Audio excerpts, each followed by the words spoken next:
नमस्कार साथियों, मैं Naresh Malik, PTI case holder, जो कि पिछले 10 साल से जो सिलेक्टेड पीटीआई हैं, इनके अगेंस्ट में इनकी भर्ती प्रक्रिया पर जो फर्जीवाड़ा हुआ, जो एक बहुत बड़ा घोटाला हुआ, जो एक चहेतों को जो पूर्व सीएम थे उन्होंने अपने चहेतों को इसमें लगाया, उसके अगेंस्ट मैंने high court, Chandigarh, Haryana, Punjab high court के अंदर केस लगाया 2010 के अंदर।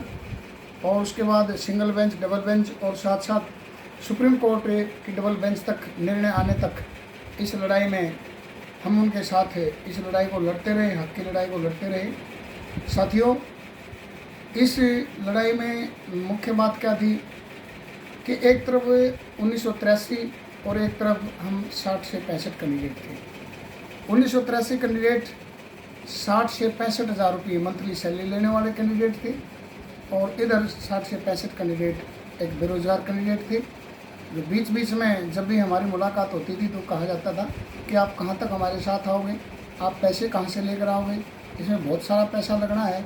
हम तो 2000 कैंडिडेट हैं, 5-5 हज़ार रुपये इकट्ठा करते हैं तो करोड़ों रुपये हो जाते हैं और हम करोड़ों कहाँ से लेकर आएंगे। ये हमारे लिए एक चैलेंज था। हमने कहीं से भी पैसा इकट्ठा किया, लिया, लेकिन इस लड़ाई में हम निर्णय आने तक उनके साथ इस लड़ाई को लड़ते रहे। और मैं विशेष धन्यवाद देना चाहूँगा अपने उन साथियों का, जो कि जिसमें मुख्य रूप से 9 कैंडिडेट सोनीपत से, 1 जींद से, 1 फरीदाबाद से, 13 से 14 कैंडिडेट कुरुक्षेत्र से और 10 कैंडिडेट फतेहाबाद से। ये 35 कैंडिडेट ऐसे कैंडिडेट थे 65 में से जो एकजुट होकर के कंधे से कंधा मिला करके इन साथियों ने मेरा पूरा साथ दिया और उन्होंने कहा कि मलिक साहब, चाहे इसमें हमें किसी का कर्जदार भी होना पड़े, हम इस लड़ाई को लड़ेंगे और हक की हमारी लड़ाई है। जहाँ मैंने 60 से 65 कैंडिडेट की बात की, वो जो माननीय सुप्रीम कोर्ट ने जो डिसीजन दिया है वो केवल इनके लिए नहीं है, वो 20,830 कैंडिडेट के लिए है। एक तरफ 1983 कैंडिडेट हैं जो डिप्टी सीएम, एजुकेशन मिनिस्टर के पास जा कर के अपना रोना रोते हैं, अपनी बच्चों का वास्ता दे रहे हैं कि हम क्या करेंगे, हम बेघर हो गए, बेरोज़गार होंगे, कहाँ जाएंगे। साथियों, हम 10 साल से बेरोज़गार हैं और वो टेस्ट से भाग रहे हैं। और दूसरी बात देखने की योग्य बात है, वो 10 साल से फिजिकल एजुकेशन को टीच कर रहे हैं, 9th और 10th क्लास को। और जो माननीय सुप्रीम कोर्ट ने कहा है कि 60 नंबर का आपके सब्जेक्ट से आएगा और 10 नंबर बाकी का हिंदी, इंग्लिश और जीके आएगा। जो व्यक्ति 10 साल से किसी सब्जेक्ट को टीच करता है, पढ़ा रहा है और वही उस टेस्ट से भाग रहा है, इसका मतलब उसको अपनी काबिलियत पर शक है। और एक तरफ जो ना 18,000 समथिंग कुछ बच्चे हैं जो इतने खुश हैं माननीय सर्वोच्च न्यायालय का जो निर्णय आया है। भारत की जो न्याय प्रणाली है, प्रक्रिया है, उसमें हमारा दृढ़ विश्वास है, क्योंकि आज से पहले भी पूर्व सीएम हमारे जेबीटी घोटाले के अंदर जेल के अंदर हैं और राम मंदिर जैसे मुद्दे जो पिछली 1 सदी से चले आ रहे थे, आज तक उनका कोई समाधान नहीं था। ऐसे बड़े बड़े निर्णय सर्वोच्च न्यायालय ने दिए हैं और जो सिलेक्टेड पीटीआई हैं वो कह रहे हैं कि हमारा उसमें क्या दोष है और न्याय प्रक्रिया के ऊपर सवाल उठा रहे हैं। जबकि माननीय सर्वोच्च न्यायालय ने जो डिसीजन दिया है वो बहुत ही बढ़िया निर्णय दिया है और ये कह रहे हैं हमारी गलती क्या है। मैं ताल ठोक के कहता हूँ, क्या गलती है?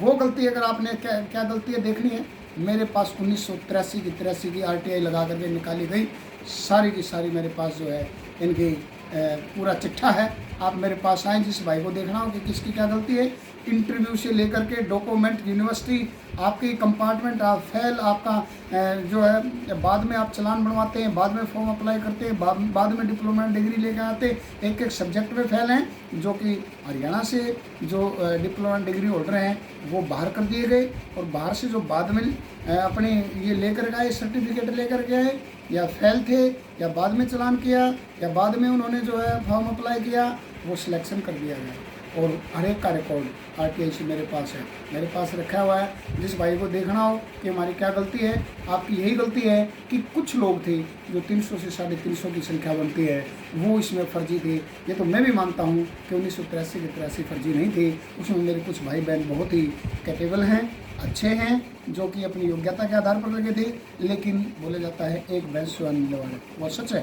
ये 300 साढ़े 300 कैंडिडेट थे, इन्होंने फर्जीवाड़ा किया है और सभी को लेकर के डूब गए। लेकिन मैं फिर अनुरोध करता हूँ मेरे 20,830 भाई और बहनों को, आप इस टेस्ट से ना घबराएं, टेस्ट की तैयारी करें। यदि आपके अंदर योग्यता है, जो 10 साल से आप पढ़ा रहे हैं, तो आप लग जाएंगे, या हमारे अंदर कोई योग्यता है उसको टेस्ट को करने की, तो फ्रेशर जो कैंडिडेट है वो लग जाएंगे। टेस्ट कीजिए और जॉब प्राप्त करें।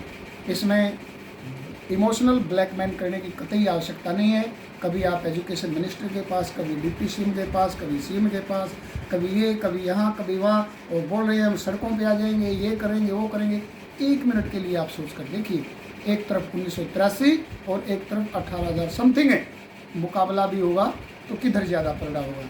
हम सोच न, लेकिन लॉकडाउन की प्रक्रिया का हम पालन करते हैं, न्याय प्रणाली में विश्वास करते हैं।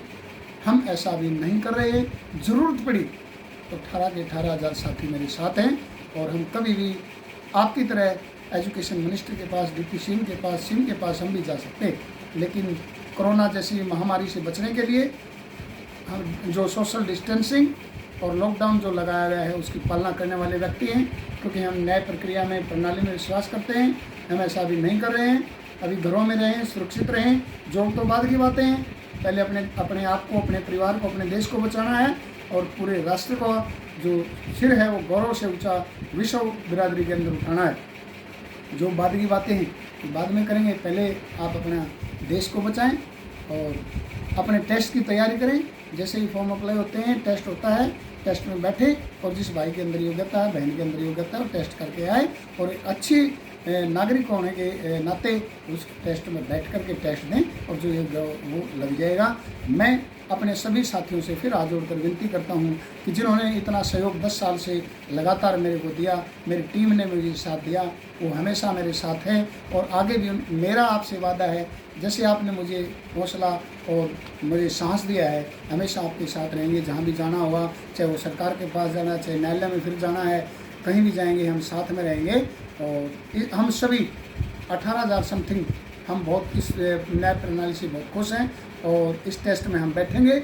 यदि हम योग्य होंगे तो सिलेक्शन हो जाएगा, नहीं तो बेरोजगार तब फिर बेरोजगार फिर रह जाएंगे। लेकिन हमें अपनी इन बाजुओं पे हौसला है, हमें विश्वास है।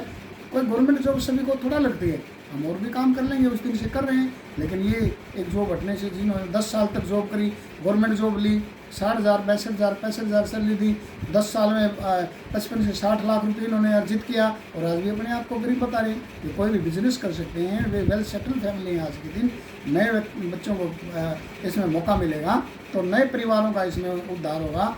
आपके अंदर योग्यता होगी तो आप दोबारा आ जाएंगे, नए के अंदर होगी तो नए हो जाएंगे। फिर से मैं आपसे, मेरे सभी जितने 20,800 समथिंग जितने भी भाई बहन हैं, सभी से निवेदन करूंगा कि टेस्ट में बैठे, टेस्ट को दे। जो योग्य कैंडिडेट होगा वो आ जाएगा। इससे हमारा योग्य कैंडिडेट आएगा तो हमारा एजुकेशन सिस्टम सुधरेगा, अच्छे बच्चे, अच्छे नागरिक हम बना पाएंगे, अच्छे प्लेयर हम बना पाएंगे, और हम जो शिक्षा का स्तर है उसको ऊंचा उठा पाएंगे। धन्यवाद साथियों।